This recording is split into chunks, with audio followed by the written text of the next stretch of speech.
You're listening to Blind Chats with the Back Road Chicks. Welcome to the Late Night Cruise. The Late Night Cruise. We're your hosts, Courtney and Brienne. Buckle in. It's going to be a wild ride.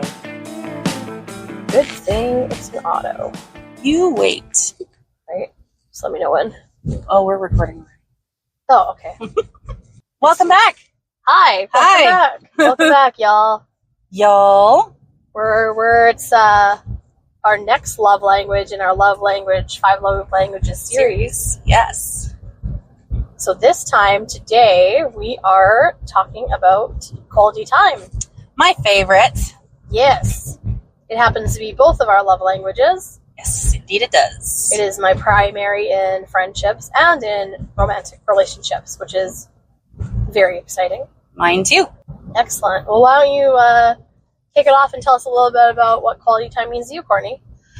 Well, I mean, it kind of speaks for itself a little bit. Like, it's basically just having the quality time with your partner, with your friends, with your people. I prefer to have as much time with my friends and my boyfriend. I prefer to have as much in-person time as I can. So that means sitting down, watching a movie, having dinner together, just being in each other's presence. It doesn't matter what we're doing. It doesn't matter what we're doing, honestly. So it's a little bit different than the love language of quality time. So then for quality time, it's definitely geared towards romantic partnerships, as Gary Chapman always talks about, as you know, from our previous episode. But quality time, by kind of definition, and how I have it for myself, which follows the definition, is just undistracted, active listening, full engagement time. So not on your phone. Yeah, you're talking to each other. You don't have TV in the background. You're having a conversation. You're spending time together, doing a task or doing an activity together and discussing it together. There's no distractions around it. It's present moment, engagement, undivided attention, and not given to other people or cell phones. I think undivided attention is a really good phrase to think about when thinking about quality time. Yeah, for sure. 100%. Like, you don't want the distraction. Although if you're spending, say, an afternoon and an evening with your friends or partner, you can have quality time without, I guess, no distraction, because I mean, life still happens, right?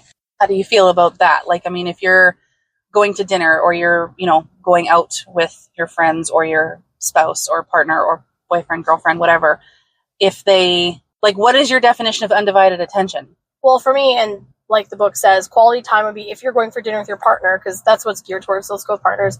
If you're going out for dinner, you're not on your cell phones, you're not checking them, you don't have your notifications going off, you're engaged fully with that person. If you can't put aside a few hours to give to your person, then you're not having quality time. That's your bonding time. That's your moment. Quality time isn't when you're just casually sitting around watching TV or what have you. That's not quality time. That's spending time together, but that's not the love language of quality time. There's a difference. So when quality time is a love language, that literally means undivided attention. But that's how the book defines it? Yes. If you're just hanging out and with a person, that's not quality time. That's just two people in each other's space. Quality time is dedicated, committed, one-on-one, no distractions time. See, I don't know. I feel like, hey, don't knock the definition. I agree. I agree I just don't think that could be the only way you spend quality time. Well, time is different than quality time is what I'm getting at, and that's what the book gets at, is quality time, the love language. People who have that as a love language, they don't want the distractions. So maybe I'm surprised that yours is quality time than as a love language, if you're okay with that. Well, that's kind of my thought. But, when I was taking the test and taking the quiz, it was kind of more like, would you rather do an activity together? Would you rather, or have, have your partner say something nice about you, or that kind of thing? Like, it's the quiz itself made it sound like it was geared a little bit more towards just the act of spending time together and doing activities together and being, I guess the assumption is you're not going to be, if you're doing something or spending time together, you're not pulling out your phone. People have a phone addiction now, and that's a huge problem in relationships. It is. But I think that there have to be circumstances in which that is permissible. And I would think, for example, like... Well, I'm saying if you're casual, like you're just sitting around, whatever, you're not committed to a date night, why would your phone be out on date night? That's ridiculous. If you have, like, I know for me, if one of my parents is ill, or in some cases if they have children, or that kind of thing, like I think that it is absolutely necessary for them to check in. If you're going to have your phone out, though, like if you have a specific ringtone or like whatever, or a text tone or something, or your phone's on do not disturb, but those people can get through, that's what I'm kind of fine. getting at. But if you're having your phone out on the table, ready, easy access, constantly checking it, looking in, scrolling your social media, looking at your texts, that's not quality time. You're more concerned about what may or may not be happening or what may or may not be coming in. And I mean, sure, in the case of a parent, just because parents are, or a kid or whatever, if they're sick or not feeling well, you can still check in and then put your phone away for a period of time. Yep. And then come to it later. It's not going to be, unless your person is like, if someone's in the hospital and you have no idea, like they could be on their last breath, that's totally different. Right. But you're planning date nights, and you're going out together to see a movie or going to a restaurant or whatever activity it is, then you're in that moment with that person together. That's what the definition of quality time is, because people that don't receive that, they don't feel like they're getting enough. That's what the deprivation of that love language is. So I mean, you may need to redo that quiz again, and just not think about people in mind. Just think about yourself and how you feel and how you receive love. You can't think about it. And that's important. Like, it's good we're having this conversation so viewers know, like, you can't do the quiz thinking about another person.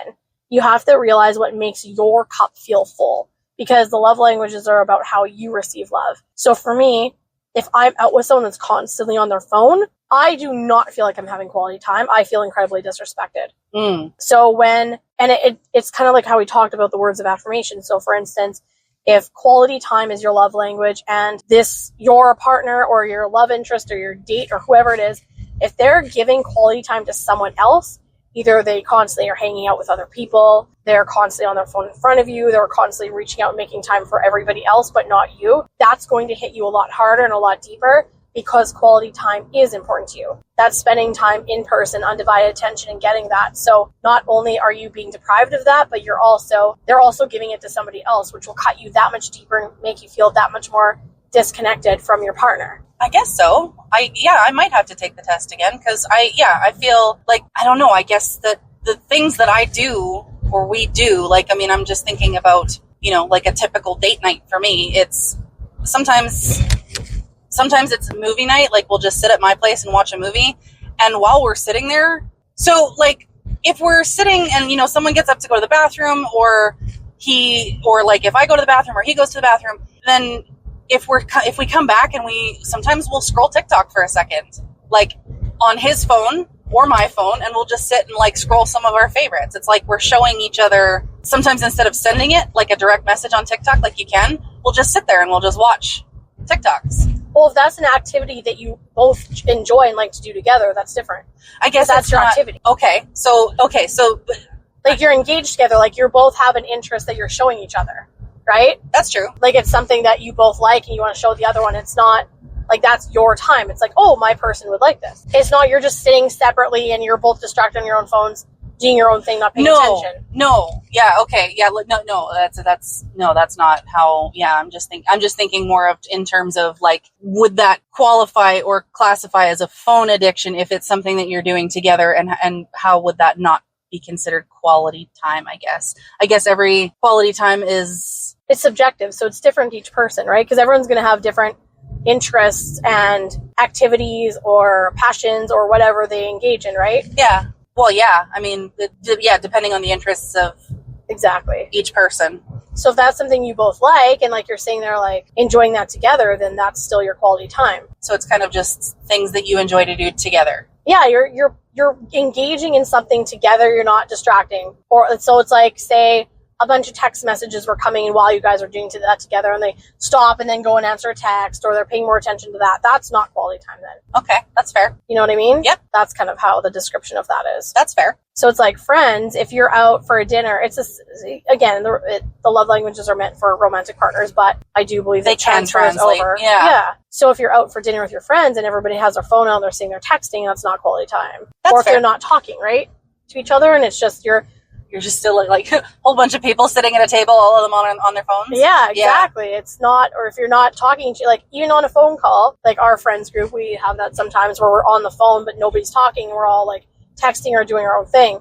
There's nothing wrong with that, but when it's supposed to be quality time and you need that person's attention, then it isn't quality time. And then you're not engaged, you don't feel loved, you don't feel heard, and that it takes it away because other things are more important. You're not getting the undivided attention, even if you're hanging out in person. So it depends what the intention is. Like, if you're all just casually sitting around chilling, like, you're just in each other's presence, that's fine. It's not a quality time activity. It's just casually, everyone's just together. So when you want intentful time with that person and spending that time with them, and you want that engagement, that attention, you have to give time to each other to fill that love language. It can't always just be some casual distraction. Yeah, and I guess that if, one person is fulfilled by that, that would be their love language, not necessarily everybody else's. Exactly. Like, some people say there's a group of like 5 people, 3 of them it's quality time, and 2 of them it's acts of service. Well, the 2 people, when it's acts of service, they're not going to care about quality time. They can sit there distracted. Yeah. They'd be more fulfilled by the 3 other people cleaning up the mess or catering snacks to the event, because that's an act of service. Yes, it is. But those other 3 will feel deprived because there's distraction. They'll be like, aren't we supposed to spend time together? Okay. Okay, that makes sense. Yeah, so it's all about when you know where each other's bucket gets full, then it's easier for you to fill it. And that's where in relationships it's important to know that. So it's about knowing how your partner receives love so you can always be pouring into them and they can be pouring into you. Well, can I kind of switch gears a little bit and gear it towards a little bit more of the friendship side. Of course. So, for example, you and I have very different, I guess, ideas of what, like if you want to go out and go to the beach, or you want to go out and go to a party, that is definitely not my scene. I am not comfortable in those situations. Yep. So, because that interest is different, like if we were going to go to a party to fulfill that. I don't even feel like that'd be quality time, though. That's a you whole... don't? No. You don't. I feel like that kind of an environment is a huge distraction. You can't really have quality time at a party, to be honest. That's what I mean about like a casual setting. Like if it's intentful, like things where you're sitting down having a coffee with your friend, or you're going for dinner, or you're playing board games or video games, I don't know, or you're going for an activity, something like you're going shooting or whatever. If you're doing something together and intentful, then that's where you spend quality time. But when it's like loud and crazy, you can't really do that anyway. Like, it's a distracted environment, right? So it's not, that wouldn't fill anyone's cup for quality time. Okay, that's kind of where I was going with that. I was wondering, is that, so for the people that need that party, or the people that need to just sit at a table and, everybody be on their phones, and that's how they, for them that works. Like, that's all they need. They just need that little bit of, they don't need the social interaction per se. They just need I need people around me. Yeah. That wouldn't be a love language. That's just like the love language is how your cup gets filled by people. So, I mean, that just because you enjoy activities or people's company doesn't make or break your love language. And you don't have to have it all the time. That's true. It's not a constant, right? It's that's true. Making sure there's intent. So, for example, you and I went out for dinner the other week. Yes, that was our quality time. Yes, it was. So when we're just driving, or we stop and we're sitting and answering messages, that doesn't matter because that's not intentful quality time. Unless for example, if I was like, "Hey, Courtney, I need your attention. Can I have that?" Yeah. Then I would expect that you'd.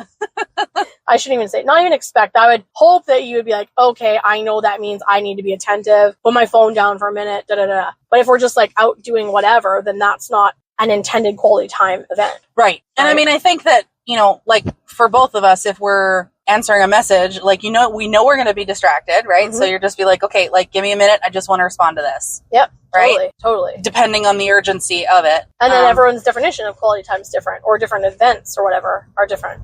Yes. Per person. Yes, that's very true. So what kinds of things, because, it is your love language. I'm pretty sure it is still mine. I mean, mine, quality time and physical touch for me are very, very, very close. Yeah, mine too. And in a romantic relationship, the same thing. Yeah. Yeah. And what was your question? What kind of things do you like to do for your quality time? What kind of activities do you enjoy? Well, for my partner, it's very different. Because again, I'm going to go with the romantic partner because it's geared towards that. For me, it's phones away. Number one, phones away. Anything? Except anything that you do. I don't care what we're doing. Put the frickin' phones away. Yeah. Put the friends on pause. You and I, it's present moment, undivided attention. Like the book summarizes it perfectly, and it speaks to me loudly. Like present moment, in the moment, actively listening and engaging and hearing and understanding, undivided attention. Yep. We're not making phone calls. We're not having a TV in the background. We're not distracted watching other things. We are engaging with each other, whether we're just like talking or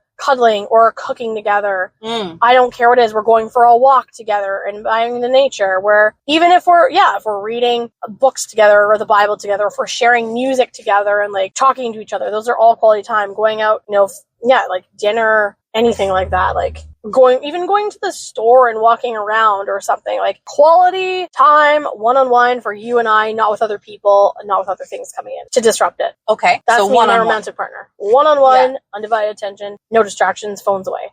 I effing hate phones. That's my biggest one. Okay, so phones is your biggest no. 100%, yeah. What about in a double date situation? What about is that something? Then engage with each other. That's absolutely that's quality time. Okay. Totally. Like then it's again the four of you engage with each other. It's not sit there on your phones, whatever. If you're playing games, like you focus on the activity, you're focusing on the conversation, you banter back and forth, get to know each other or the couples or whatever it is, or you know what I mean? Yeah, for sure. It's not inviting in outside stuff or not paying attention to the moment and being distracted. It's you're with those people. That's your target audience. That's what you're paying attention to. So I completely agree. So like the double dating aspect of it is as long as it's together and the attention is on the group. Yes. So friendship setting, romantic setting, as long as the focus is on your partner or your group. Yes. Okay. So if we want it like the friends group, say we want to have quality time, a bunch of friends, then it's you're sitting there, you're talking, you're having conversation with your friends, you're playing the board game together, you're engaging together. You're not all sitting there on your phones, checking messages, scrolling while you're talking. That's distracted. That's not filling my bucket. That's your phone or your distractions are more important. My grandmother used to drive me nuts with that. Really? I refused to go. I refused to go visit her, and I would get so frustrated. I'm like, I'm here to visit you, and instead of sitting down and visiting with me, you're running around, you're cleaning, you're cooking, you're all over the place. You're never in the room. It drove me nuts. And I'm sitting there with my grandpa at the table, having a one-on-one conversation. That was quality time. I never really had quality time with my grandmother because she was just frantic all over the place, and it drove me freaking crazy. And I didn't realize what that was until I was older. That was because I wasn't getting quality time. Okay. And I never had quality time really growing up with my parents. I never got quality time with my mother. No. Ever. My father, I would sometimes get quality time. It was very, very minimal.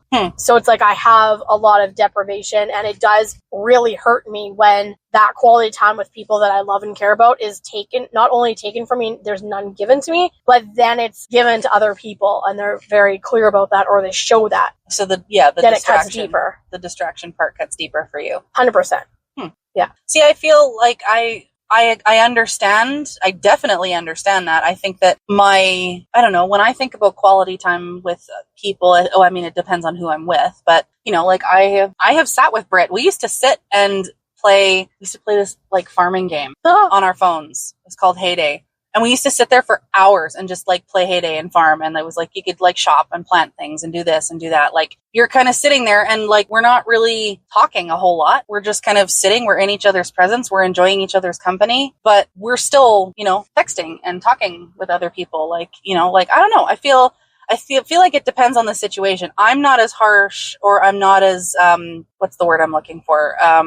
You might not need as many instances of quality time to fill your bucket. Oh. Do you know what I mean? So it's like, say out of a 7-day week, I'm just picking random numbers. Say out of a 7-day week, you are doing that kind of thing. Like you're just casual, hanging out with whoever. But then like on a Thursday, you have that one-on-one quality dedicated time. Then maybe that's all you need. That's all the quality time you need to fill your bucket. So any other interaction's fine. Maybe. You don't have as much deprivation, maybe. Or maybe the person, it depends on the person that I'm with. Right? That's true. The person, the threshold, the activity, it's very subjective. But it's just, by definition, quality time is that, undivided one-on-one engagement. So however much you need, whatever your threshold is, whatever that looks like to you, just may be different or may already be fulfilled. Interesting. I've never thought about it that way. Huh. I mean, it makes sense. Yeah, it does make sense. Yeah. Yeah, and Gary Chapman in the book does give a lot of examples as well of like modern day quality time and stuff and what that looks like. So how can you tell if that's what your partner is looking for? I know a lot of women will ask their partner, and in therapy, men will often say, this is based on, some therapists and psychologists research and what Gary Chapman has witnessed in his own practice too, is that men will say, well, I don't know, she keeps telling me that I don't spend any time with her and that I don't listen to her and I don't understand. I hear her talking about her day. And that's where Gary will kind of ask, like, okay, well, what are you doing when she's saying these things? And he'll say, well, I come in, I'm doing whatever, I put my clothes in the hamper, I'm walking around, I'm having a shower, we're sitting and watching TV. And he said, okay, so she's asking you to spend time with her.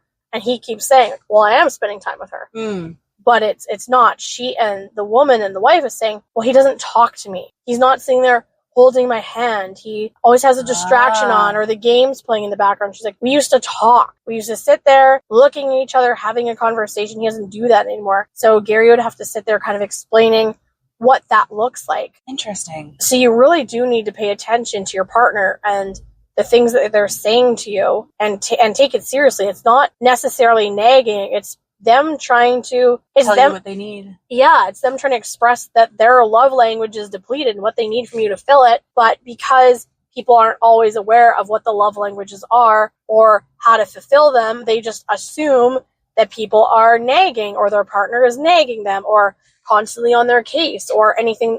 Or sometimes they'll take it as, oh, nothing I do is ever good enough for you. But it's not that. Yeah, sometimes a partner will think that the other one is nagging, for example, but it's just that they have a depleted need that's not being met and they don't know how to communicate it, but it's being translated as, oh, nothing I do is ever good enough for you. So it's not that the other things have gone unappreciated, say acts of service or cleaning up or cooking dinner, whatever it is, putting the kids to bed, whatever it may be, that it's not that those things aren't appreciated where that partner might feel unappreciated, but it's not that person's love language. So because it's not, no matter what you do, even if you bring gifts, even if you bring flowers, even if you wash the sheets, change the sheets, whatever you're doing, it's still appreciated, still valued, but you're not filling their language. So that's where a lot of rifts in relationships come in, especially men. As an example, like they'll say, well, everything I do, it's never good enough for her. I fix this, I take out the garbage, I brought her flowers and she's still upset with me. And then they get mad and then they get turned off and then they shut down and then the wife starts to shut down because now she feels like he's pulled even further away. And now she feels hurt and she feels unloved. And it comes down to a disconnect in understanding the other person's love language. If your husband's doing all those things, for example, your boyfriend, whatever, is cleaning or bringing you gifts, maybe that could be an indicator of sometimes what his love languages are. Maybe he likes acts of service. So he's giving the love language that he knows and understands because that's how he receives love. So he's transferring that onto you, but there's a disconnect because that's not theirs. That's not theirs.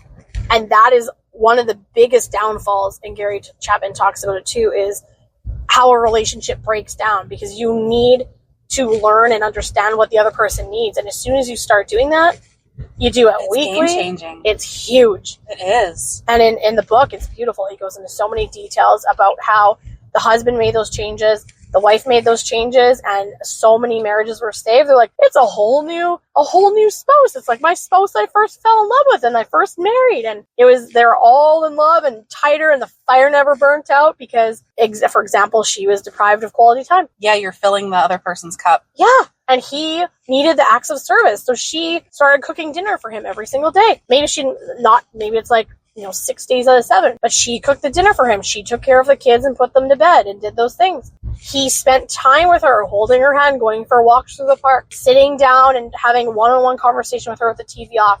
And they both felt so much more fulfilled because what they needed was being poured into. Interesting. And that's where it's really important. And that's how, with a little bit of communication and learning, that you can understand what the other person needs. And it can change everything. Yeah, it totally can. And again, it's geared towards romantic partners. But in friendships, if you can understand that as well, a lot of things make more sense. True. So in the next love language in the series would be receiving gifts. Receiving gifts. And I mean, that's the very bottom for me. It's my very last one. Me too. usually ranks at like 3%. It's if that. I don't receive gifts or compliments well. and me, they're always appreciated. Everything is an appreciated gesture. It just doesn't fill my love bucket. Like I can take it or leave it, but it's always appreciated if people do it. Oh, totally. It is very awkward though. I feel very guilty receiving gifts. I'm more of a giver. Yeah. Right? So it's not my love language. No, it is so not mine either. I rather give than receive. Yeah. If you want to give me a hug.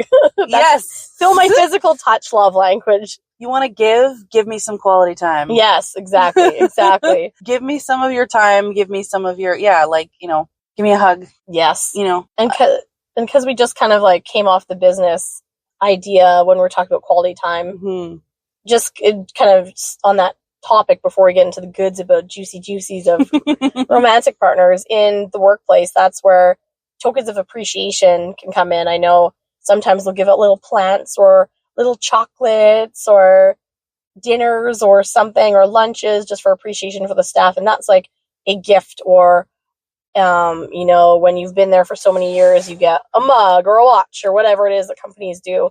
Just gifts kind of like that. Or at the end of the year, you get a bonus. And wouldn't that be nice? Sorry. I do have that privilege. Shut up. I mean, it's not like it's a Fortune 500 company, but it's a thoughtful gesture, so it's always appreciated. But that's kind of how it applies to a workplace situation.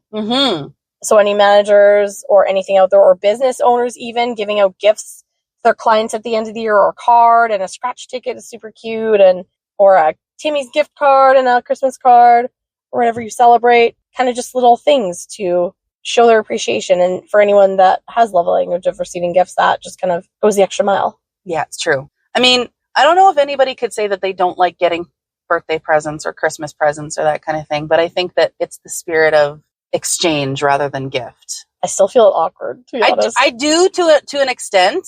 Like, I loved Pandy, but I felt very uncomfortable. Oh, really? I did. I love him. Love him. It was perfect, but it gives me anxiety receiving gifts. No, that comes down to my mother's abuse, a lot of it. But well, it also makes me feel uncomfortable. I feel bad. I'm like, can I just give back? Can I reciprocate the gesture? Or it's like, sometimes I'm bad in relationships. I really want to help people and give them gifts, but sometimes they just don't deserve it yet. Or if they haven't put in, you're not dating, you want to give, I'm telling you. Sorry. It's really hard to hold back. I'm sorry. I squirreled on you for a second there. I just had to turn down the heat a little bit. It's okay. She was like leaning all weird, y'all, and I was like, what's she doing? So I was kind of tripping up on my words while she was touching something that was unbeknownst to me.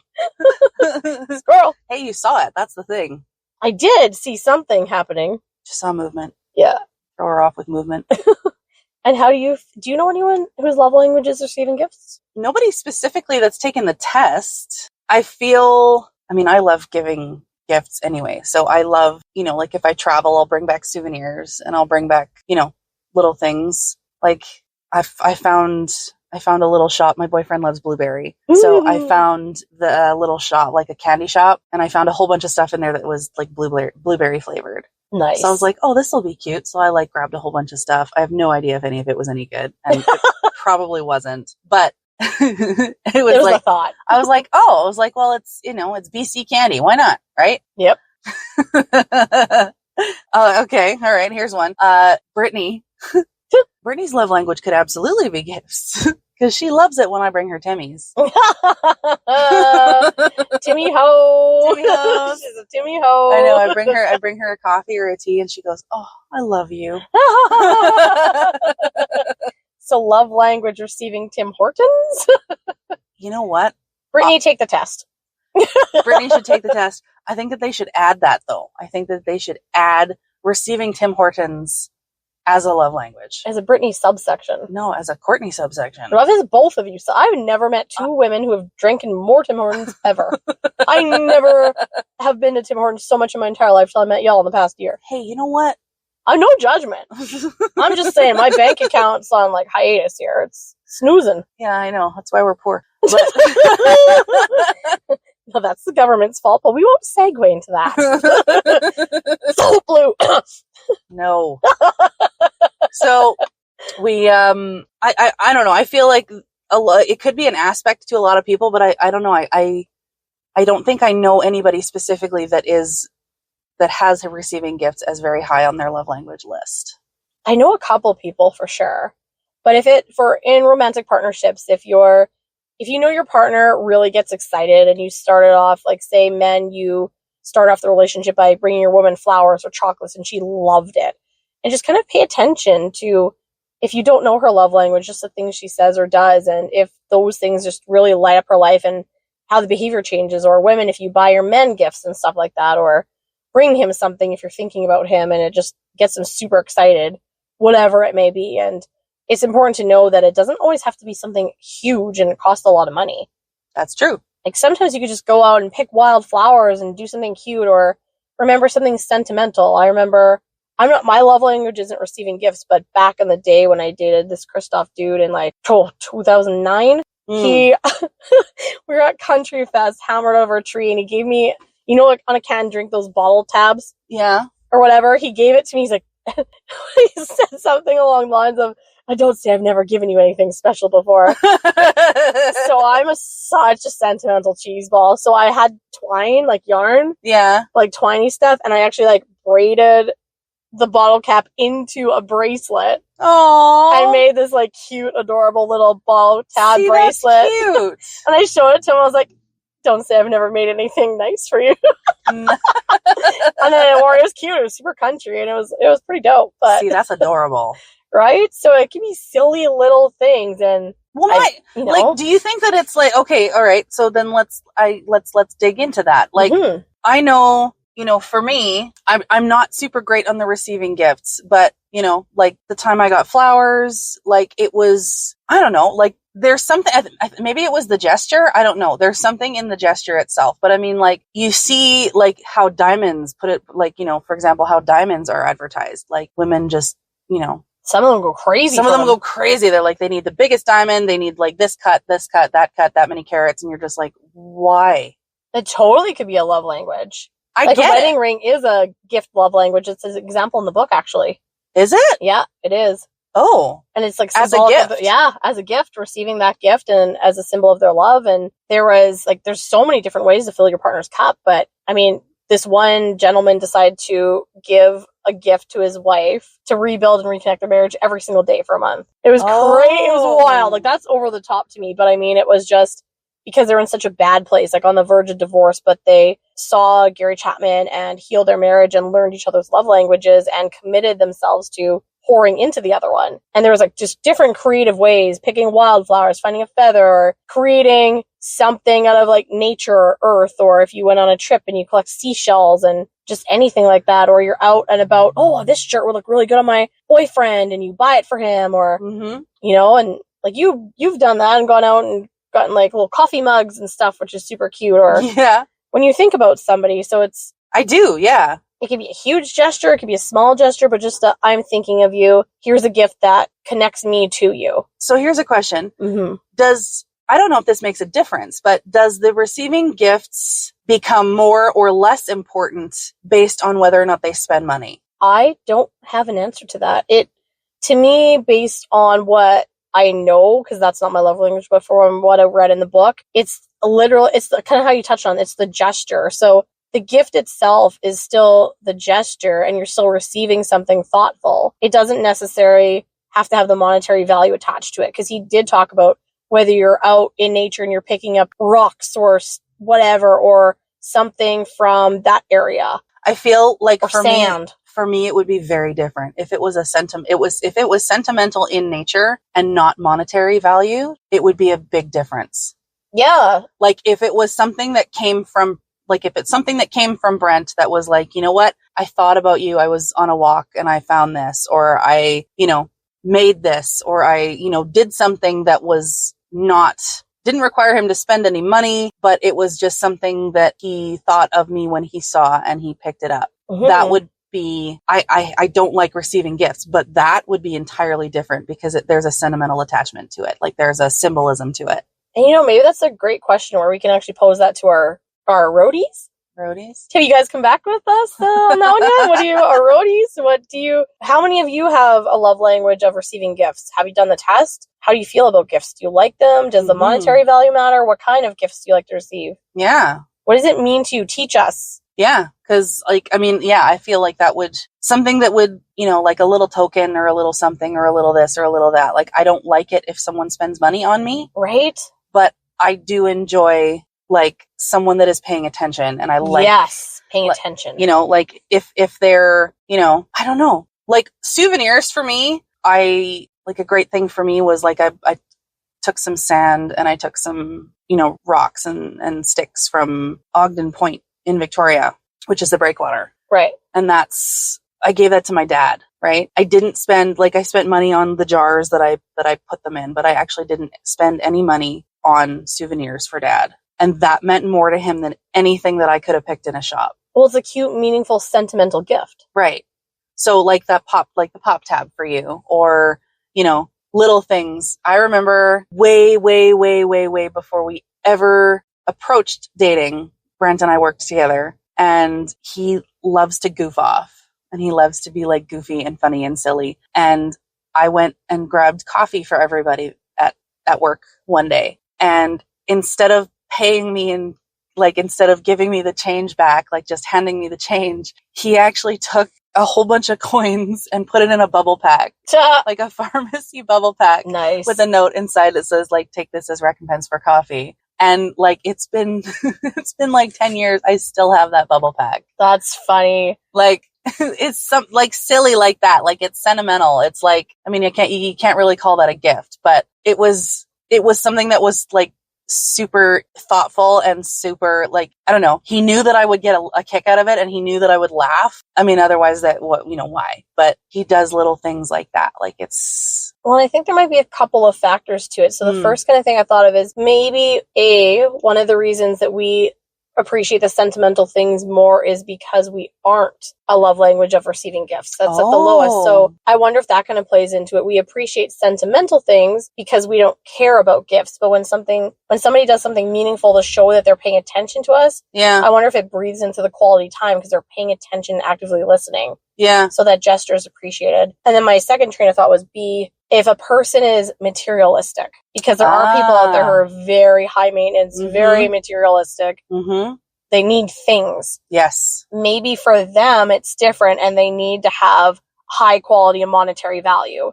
Because I do know some people out there that would want, if you didn't get them a big enough ring, for example, they'd be really angry. Right. Or if you got them a toy from, like, or not, even if it's not an adult, there's kids like that too. But either way, if you got them a picture frame, a toy, whatever, a shirt, something from a non-brand name store versus going to a brand name store and spending a lot of money, they would be very mad. They want brand new. They don't want used. They don't want low quality. Sheets better be a 10,000 thread count of Egyptian cotton. Oh my gosh. You know what I mean? Yeah. So I wonder how much a personality trait also plays into how you perceive the gift. Totally. And I mean, yeah, like my mother's materialistic. Well, and like the people that like wear lots of jewelry and it matters, like, yes. you know, like the kind of gold that they wear, like, is it gold? Is it white gold? Is it silver? Is it just right? like, you know what? I'm thinking they're going, you know what? If, you know, get me something nerdy. Get me a Lord of the Rings ring. Get me, like, I don't want, like, I'm so not. My favorite like ring that. I have is $150. Cheap. Gold, simple, rose gold, which I love, and just little tiny, cute, little pretty diamonds. Two-tone. Yeah. Like, I mean, I think expensive. Well, I think a diamond would be, you know, I don't know. I'm not a jewelry type. I don't like jewelry. So I don't like, I hate things on my wrists. I do not like bracelets. They drive me nuts. See, I like bracelets. I don't like earrings because my ears are very sensitive all the time. But like gold and diamonds and all like expensive, like wasted on me. Right? It doesn't matter. Totally wasted on me. Though I will say, there's one area where I'm different. Like, I'm not high maintenance or materialistic at all. Like, please don't waste your money. On Valentine's Day, don't. No. If you must do the flower thing, I don't like it. But go on February 15th when they're half price. They're screwing you on the 14th for chocolates and flowers. Don't be stupid. Agreed. Let's go on discount day. Dude, I'm cool with that. That's like day after chocolate, too. Right? I'd rather celebrate steak and blowjob day. Yeah. Way better. Yep. Just saying. Agreed. Anyway, but when it comes to a marriage, if my man is not going to buy a real ring or real gold, I have a problem with that. And it's not about the item itself. It's about his meaning on our relationship and his perceived value of me and the effort.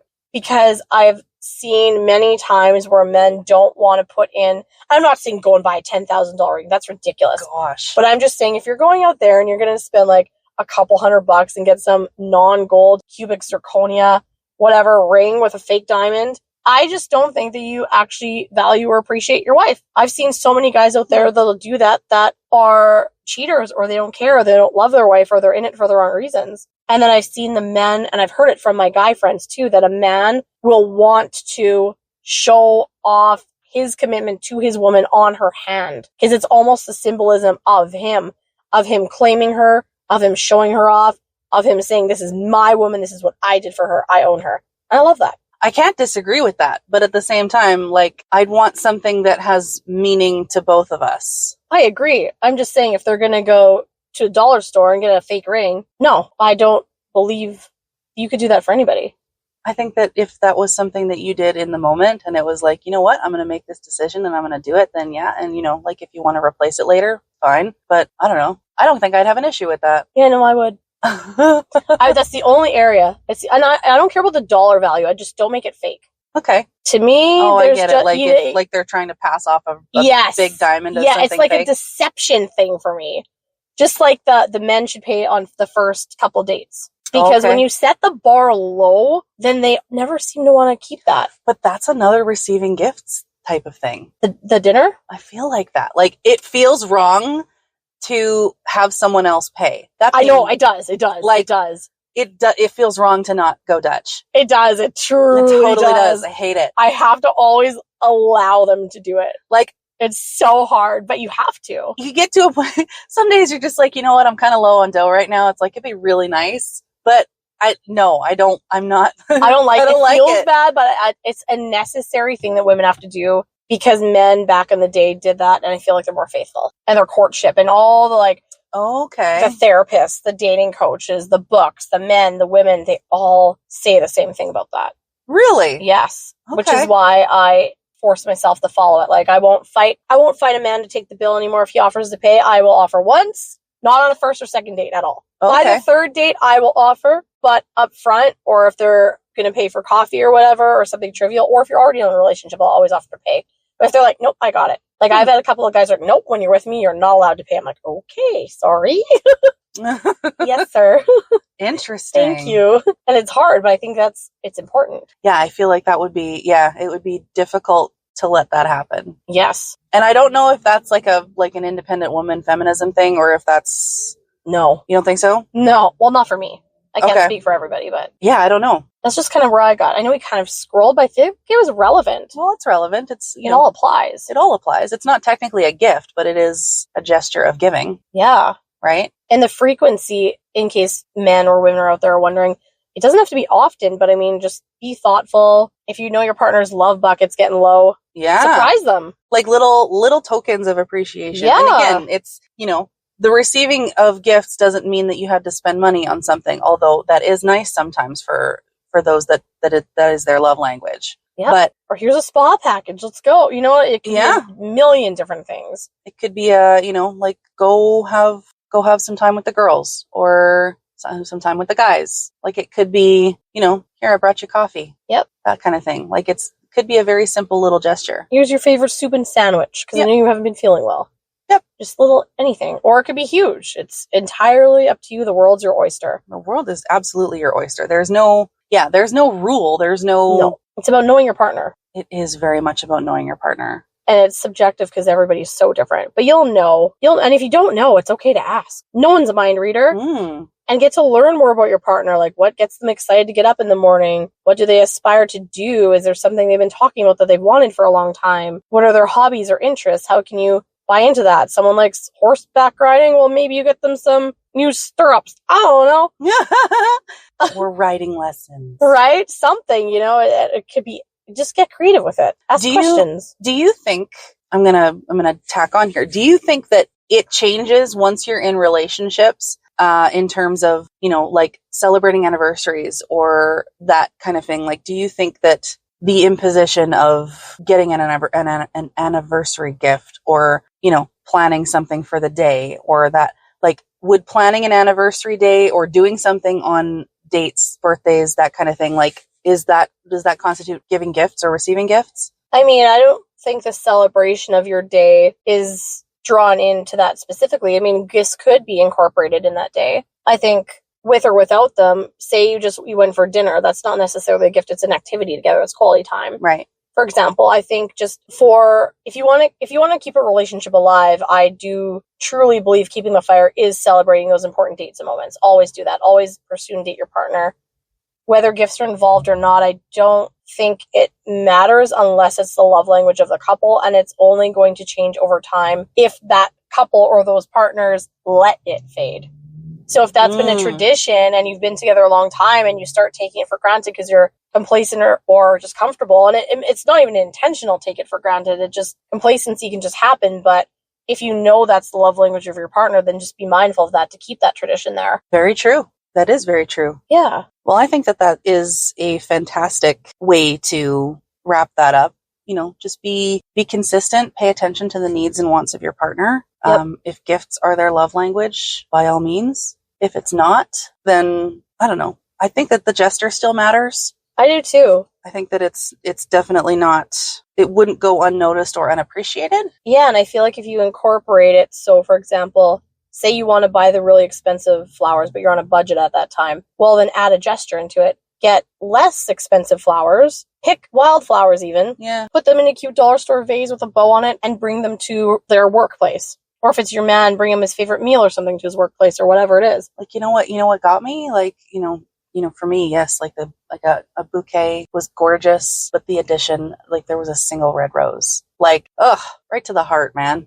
Yeah, so just put the gesture in, put the extra effort into it, or make it a surprise. Just amp it up that way. Or yeah, exactly. If you can, the gesture, I think, makes the receiving of the gift that much more special. Totally. Right? So I think get creative. Get very creative. Yeah. I think that's a good way to end. I think that's a great way to end. So this was receiving gifts. Stay tuned for the next episode, which will cover physical touch and acts of service. Yeah. So stay tuned. So welcome back. Yes, to pause and appreciate.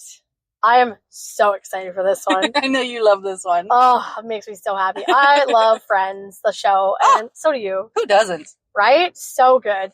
So I thought for quality time, this one really excited me.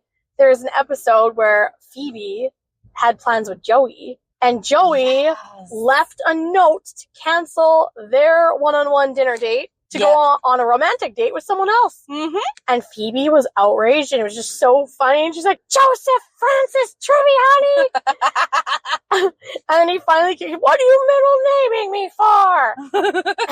And she's like, you don't cancel plans with a friend. And she was so upset, and he didn't understand why. And he's just sitting there going, well, but you cancel friends when there's a possibility of getting laid. And she's like, no, girlfriends will come and go. And this is forever. And she made a point of letting him know how important it was to spend quality time with her friend. Yes, she absolutely did. I love it. We're not going to, caveat by saying, right? She wanted to ditch him to do the same thing. But in the end, determining that friendship was more important. Yes. She showed up for Joey. Exactly. And I've totally given this link to people before, and I'm like, see, it's not just me. I was like, it's very upsetting. It's important to me to spend time with those I care about in person, and for you to not give it to other people. So it was, I loved it. I thought it was perfect. So we're definitely going to put that in the description so you can kind of laugh about it too. It's a great little clip. Yes. The show is great. And, the concept of it is, even though Joey and Phoebe aren't, together, they aren't in a relationship, but they are. That's her friend. That is her friend, and that is quality time with her friend. Yes. Yep. I totally agree. That's so funny. Times have changed, right? With technology. Yep. So, even friendships are not as easily uninterrupted. Exactly. Right? So Friends is a really good way to kind of throw back. Yes. And she's so animated. So I love her emphasis. So animated. Amazing. So we hope you enjoy. We do. We hope you enjoy. We will attach it in the episode notes. Yes, take care. Have a good week.